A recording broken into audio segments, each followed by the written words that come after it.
Bonjour à tous et bienvenue sur notre channel Béninamo. Nous vous invitons à écouter ce passage tiré du guide de lecture biblique quotidienne de la Société biblique canadienne.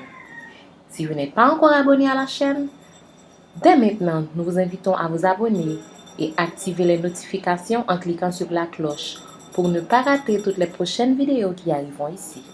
Et cliquez sur le pouce bleu pour nous encourager. Merci et bon visionnage. Soyez bénis.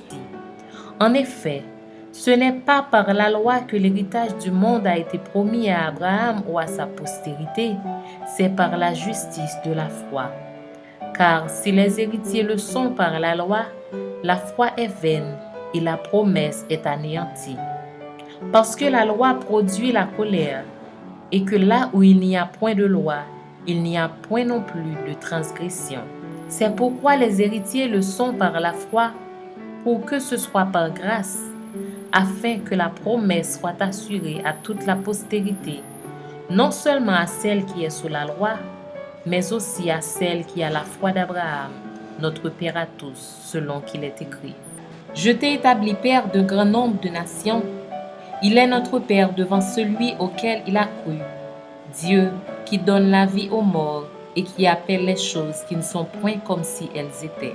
Espérant contre toute espérance, il crut en sorte qu'il devint père d'un grand nombre de nations, selon ce qui lui avait été dit, telle sera ta postérité. Et sans faiblir dans la foi, il ne considéra point que son corps était déjà usé, puisqu'il avait près de 100 ans et que Sarah n'était plus en état d'avoir des enfants. Il ne douta point par incrédulité au sujet de la promesse de Dieu, mais il fut fortifié par la foi, donnant gloire à Dieu.